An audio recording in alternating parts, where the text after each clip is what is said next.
Hello, following is a short video raising social justice and wellness issues that are of concern to all of us. As you watch, we want you to think about where society's responsibilities end and your responsibilities begin to support your health and wellness and to prevent illness. Following are some things you might think about as you watch the video. Is healthcare a right or a personal responsibility? Should the government have the right to ban supersized drinks? Are food establishments responsible for health problems suffered by people who eat their food? Do animals have social justice and wellness rights? Is it right for people to have to pay for clean water? And finally, should the government have the right to decide what seeds people can plant? As the video clips proceed, we want you to think about what your position is on these issues. Enjoy. Thank you. Let's begin with healthcare rights. In this video clip, Sean Hannity, a Fox News talk show host, he debates a person who believes that healthcare is a right. In this case, a right for returning veterans from the war. Healthcare system already. No, we don't. It's called the Veterans Administration. Well, for veterans, yes, that's true, and that should be improved, and no one denies that. It works though, doesn't it? Go ask a veteran if it works. Well, if it works for the veterans, and we're the greatest country in America, in the world, why can't we improve it? We can improve the veterans' healthcare system. They earned the right to get their healthcare. Tell me what the people who contribute nothing to society should get. They don't work. I'm not hearing you. People that live, that exist, need some healthcare. So, simply because someone exists, someone else owes them healthcare. I think that's true. So let's just play a game here, Mark. Let's play a game here. You and I, you're person A and I'm person B. Your mere existence creates a debt for me. Is that what you're saying? No. No, that's exactly what you're saying. If I owe you health care because you exist, tell me what I did to fall into your debt. Well, let me flip it around. No, don't flip anything around. Answer the question. If you say a person's entitled to health care because they exist, you're a person, and I'm the person you claim owes you health care, tell me what I did to fall into your debt. I'm a man. I don't pay health care premiums. You're going on your own little train of thought. You said no. a person is entitled to health care because they exist. Now, I exist also. What am I entitled to? You're entitled to health care. No, I can pay for my own health care. How do I owe it to you to pay for your health care?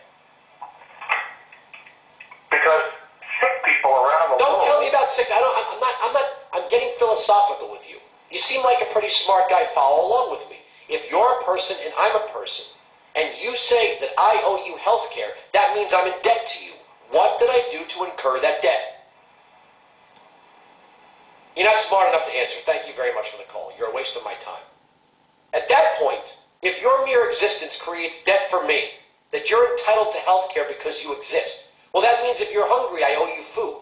If you're thirsty, I owe you water. If you're without shelter, I owe you a home because you exist. You have the right and I have the responsibility. I owe you something because you exist. Now, what do you owe me? Do you owe it to me to not drink alcohol? Do you owe it to me to not do drugs? Do you owe it to me to not be fat and reduce your burden on the system that I pay for? Do you?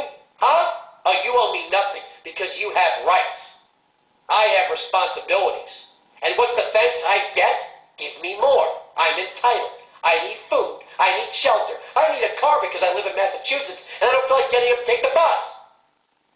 Philosophically, you liberals are absolutely brain dead. You couldn't win an argument with me to save your life. 87738. In the following video, the courts of New York City overturned Mayor Bloomberg's ban on supersized drinks. What do you think about it?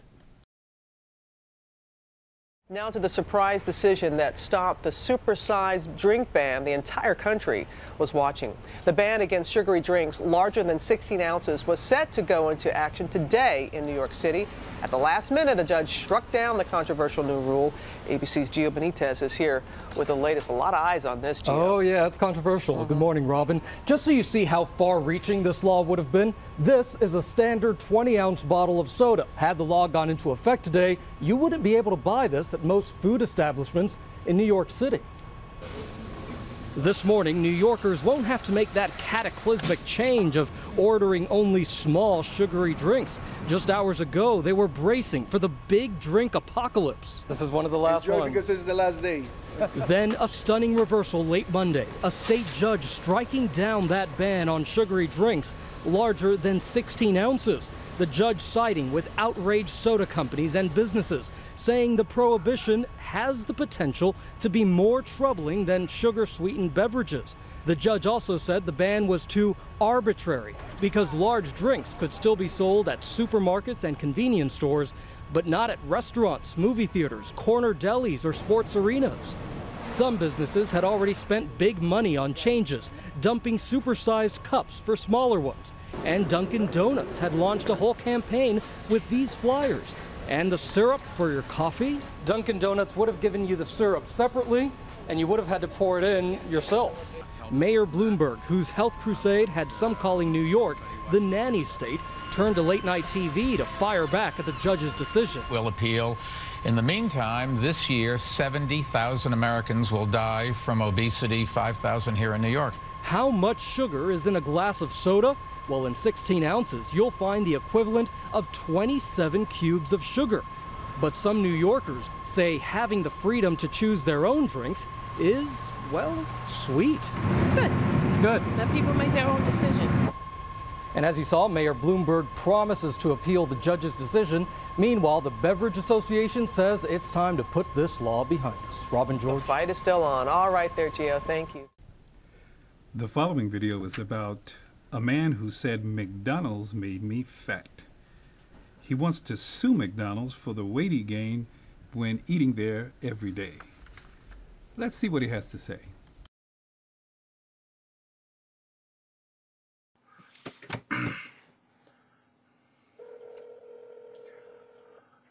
McDonald's on North College, this is Sarah. How can I help you? Hey, Sarah, I have a complaint I wanted to file.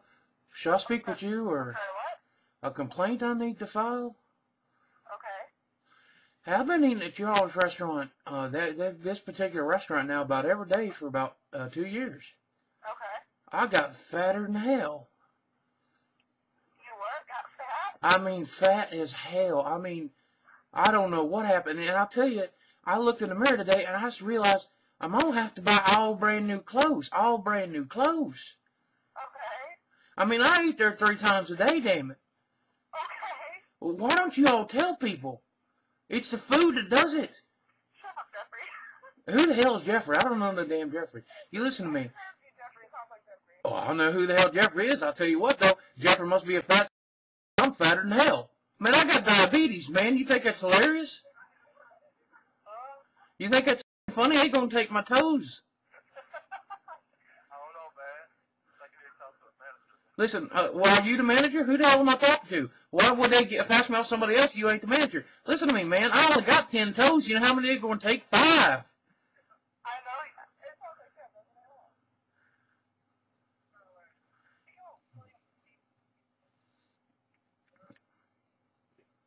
It's okay, Hey, Lisa, what was your name? Sarah. Sarah, listen to me. Lisa. I tell you what, I will settle out of court if you're willing to. Settle out of court? Yeah. I'm a swing manager. You know, you're going to have to sue, like, the people that own the restaurant. Well, I tell you what, we can keep us out the courts. You can be a good manager. I do for one of them quarter pounders. They good. Settle out of court for a quarter pound. They good. I mean, damn. Have you ever thought what the process is in producing the meat that you eat every day? The following video is about factory farming and the horrors of how animals are farmed and treated. It's very graphically portrayed. It might be a bit squeamish, but let's see what you think about it.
The next clip is about rainwater.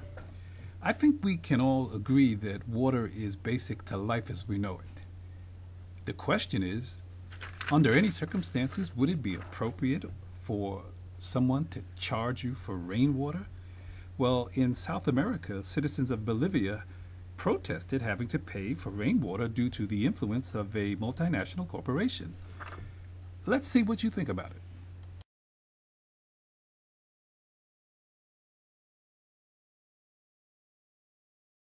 The prospect that 2/3 of the world's population will have no access to fresh drinking water by 2025 has provoked the initial confrontations in a worldwide battle for control over the planet's most basic resource. When Bolivia sought to refinance the public water service of its third largest city, the World Bank required that it be privatized, which is how the Bechtel Corporation of San Francisco gained control over all of Cochabamba's water, even that which fell from the sky. Esta ley, este contrato, prohibían a la gente acumular el agua de la lluvia. Por lo tanto, el agua de la lluvia también se privatizaba. La factura de agua le daba un valor legal a la empresa para que pueda apropiarse de su propiedad, de su vivienda, rematando la misma.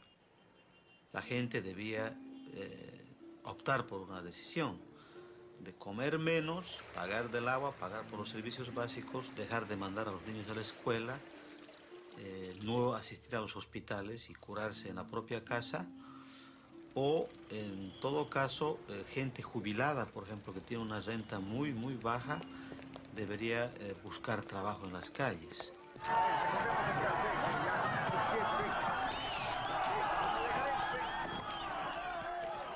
Con la consigna de el agua es nuestra, carajo, la gente sale a las calles, sale a los caminos y protesta, ¿no?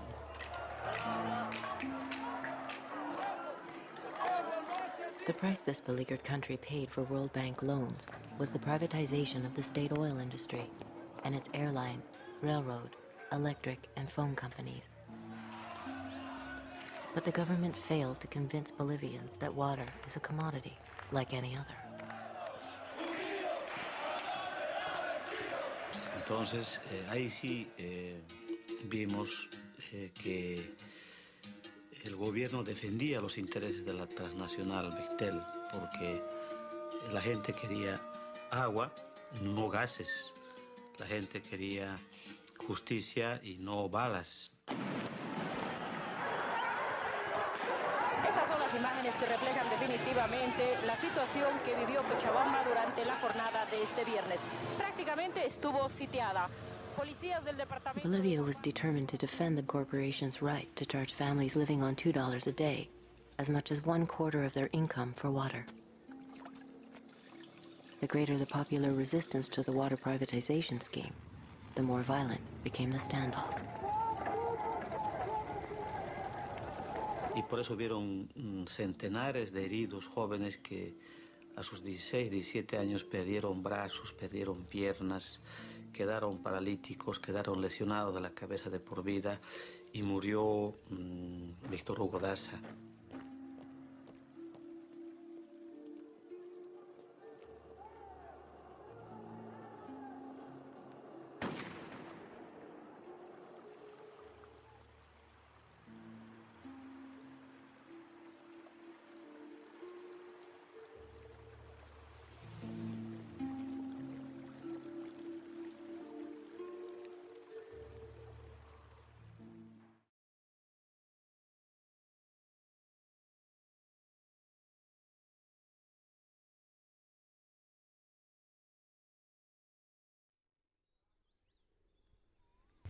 This final clip is about seed freedom. Allegedly, 280,000 Indians commit suicide due to a multinational company controlling the production and distribution of seeds. Seeds are the very source of life on the planet. Let's see what they have to say about it.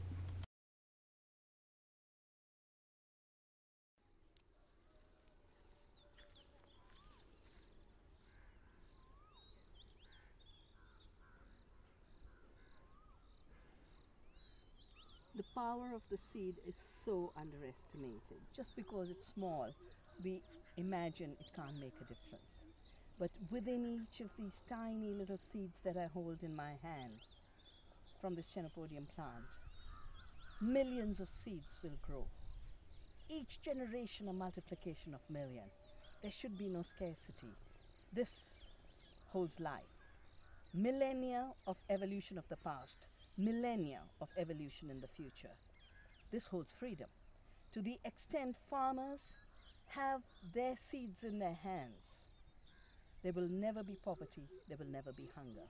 And the minute we lose access and control to seed, the minute seed stops being a seed of renewal and starts being a seed of death, like the Terminator technology, creating sterile seeds, patents on seed that make it illegal for farmers to save and exchange seed, we get scarcity.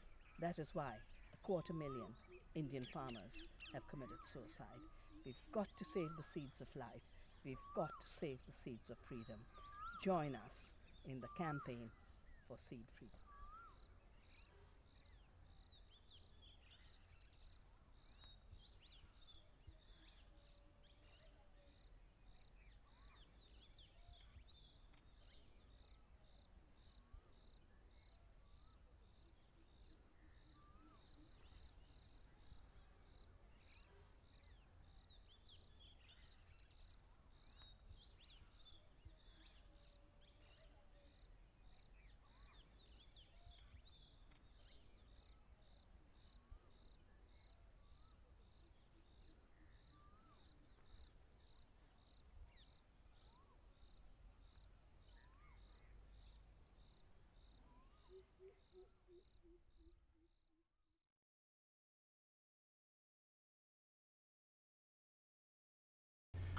Thank you for listening. Thank you for viewing. Now we want to hear from you what your thoughts and feelings and impressions are about what you saw in the preceding video clips. Thank you again for listening.